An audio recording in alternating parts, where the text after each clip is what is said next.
Em relação ao Dia do Radiologista, a gente poderia fazer uma homenagem falando sobre, desde o primeiro tempo, quando foi descoberto, em 1895, por William Conrad Roentgen, que, na verdade, acidentalmente ele descobriu o raio-x, né? E acabou fotografando a mão da esposa dele. A partir daí, começou uma jornada muito interessante de uma evolução constante da radiologia, que acabou disseminando para outras áreas, mas interrelacionadas. Então, a partir da mão da sua esposa, isso deu um relevo muito grande na época, porque tudo que é novo é, de certa forma, rejeitado. E a sociedade da época, que era uma sociedade assim, muito conservadora, começou a demonizar o fato, achando que as pessoas, por exemplo, num teatro, elas apareceriam nu decorrente dessa descoberta do raio-x. Porque imagina, mostrou a mão da esposa, poderia mostrar a sua intimidade. Então foi assim que começou a radiologia. E a partir do raio-x, na década seguinte, né? Isso foi em 1895, então a partir de 1900 começou a dar um avanço, usar exames contrastados, aí apareceu a ultrassonografia, mas no Brasil mais na época de 1970, no comecinho da década de 70, também no comecinho da década de 70, no Brasil surgiu a tomografia computadorizada, bem rudimentar, mas ela passou a existir. A partir da tomografia surgiram outros métodos, por exemplo, a ressonância magnética, mas aí já na década de 80, 1986, começaram a chegar os primeiros aparelhos no Brasil, nos Estados Unidos um pouco antes, mas nesse tempo houve também um exame que ficou muito sofisticado ao longo do tempo, que foi a mamografia, que nada mais é do que um raio-x específico para a mama.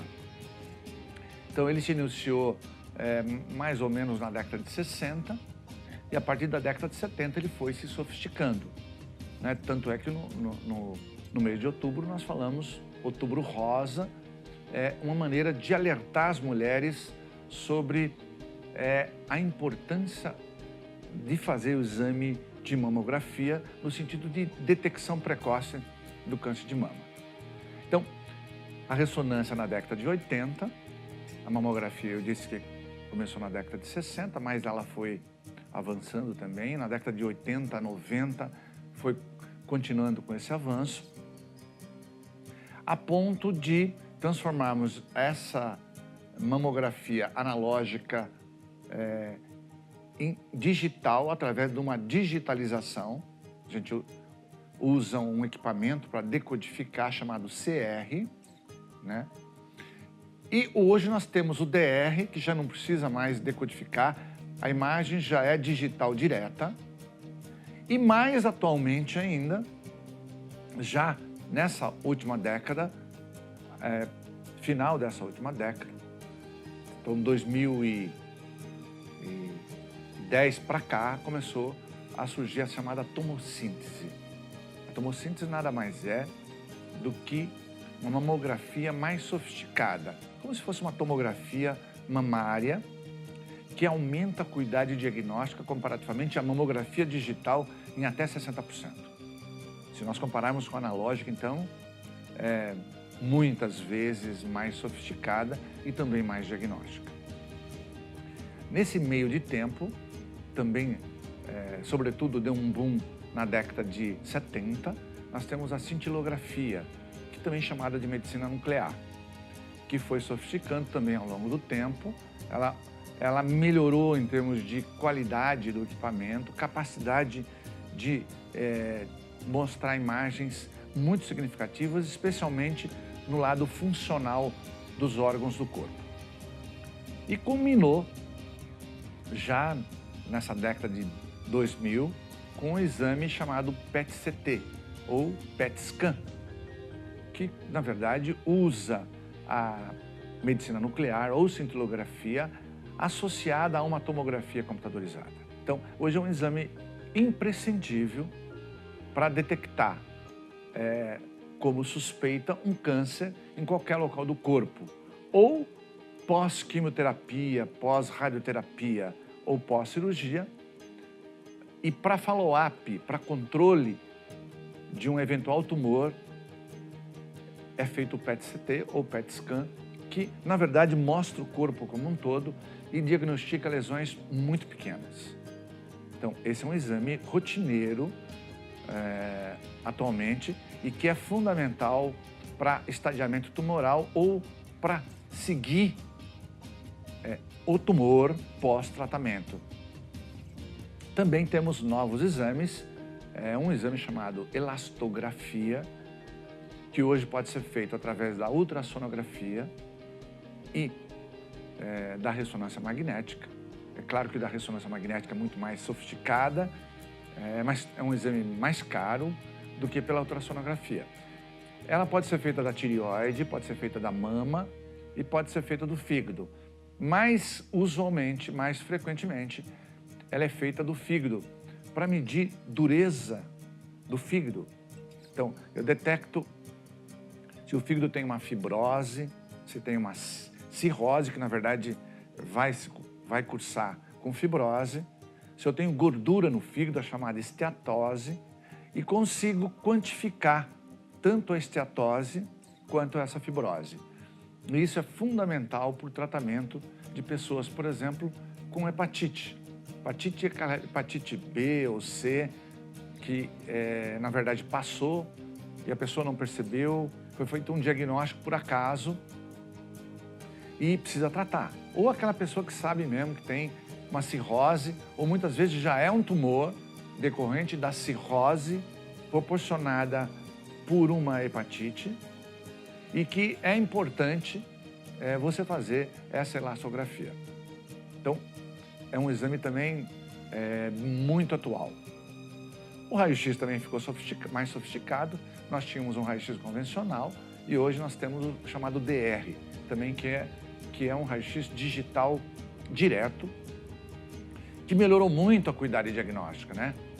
Então, nós conseguimos, tanto pelo raio-x como uma mamografia, por exemplo, ou uma tomografia, sem o paciente estar no local, aumentar a imagem, diminuir a imagem, colocá-la num papel, na radiografia, num CD, mandar por e-mail. Então, ficou bastante sofisticado e bastante importante para o diagnóstico. É claro que também a tomografia evoluiu muito. Hoje você faz a angiotomografia, né? Angiotomografia computadorizada, inclusive das artérias coronárias, que são as artérias do coração, e é o exame ouro hoje, chamado padrão ouro, para diagnóstico de lesão coronariana. Então, antigamente, se fazia o cateterismo. Hoje, o cateterismo ficou basicamente para terapêutica, então para colocar um stent, por exemplo. O diagnóstico ele é feito com um detalhe extremamente importante, grande e de forma muito significativa através dessa angiotomografia coronariana. E também podemos fazer angiografia tanto pela tomografia como pela ressonância magnética. Da mesma forma, uma colangiografia, por exemplo. Depois tem outro exame que é chamado espectroscopia, que é feita também para detectar tumores. Então, assim, a gama de exames possíveis ela é muito grande nas diversas áreas do diagnóstico por imagem. Nós temos, por exemplo, para a próstata, claro que tem as biópsias, né?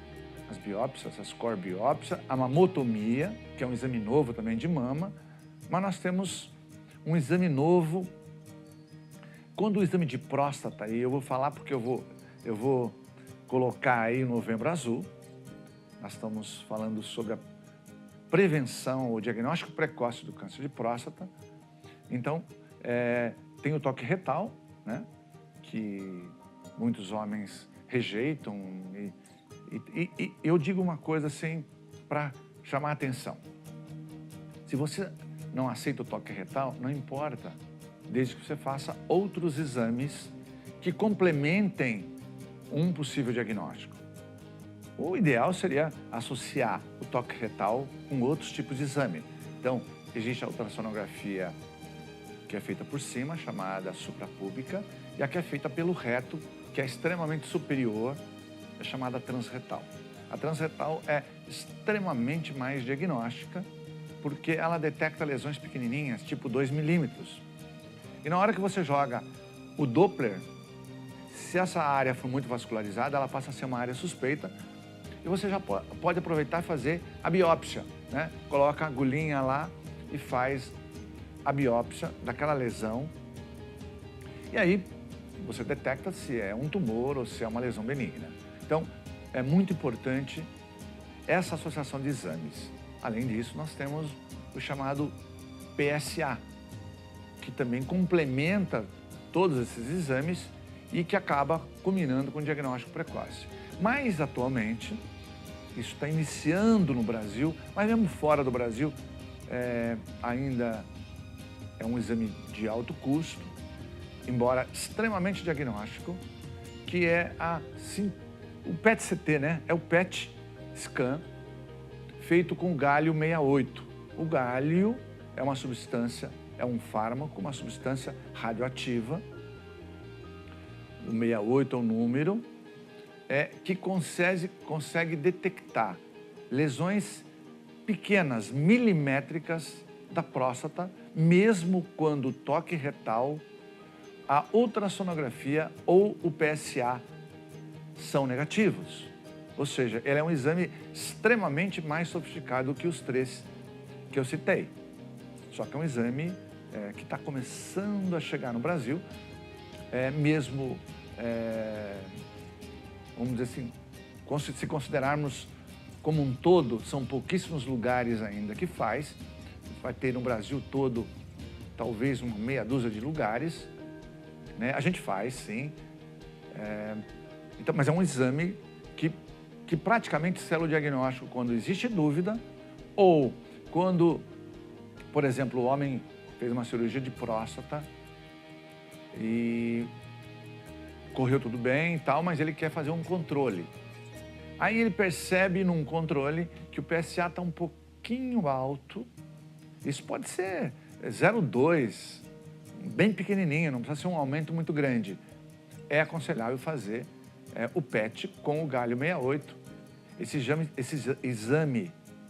exame se chama PSMA, não PSA, PSMA, gálio 68, que detecta realmente lesões muito pequenas. E isso é muito importante por causa do tratamento, né? O tratamento se torna mais precoce e, consequentemente, as chances de cura desse paciente são extremamente altas. Então, eu diria para o homem, a partir de 40 anos de idade, vamos aproveitar o Novembro Azul, faça o seu exame rotineiro com o urologista, especialmente se você tiver um antecedente familiar, que pode ser o avô, o pai, o irmão, o tio, enfim. Se tiver um antecedente familiar, é muito importante que você faça o seu exame de rotina para que, através desse exame, eventualmente você possa fazer um diagnóstico precoce do câncer de próstata e ter uma chance extremamente grande de cura definitiva.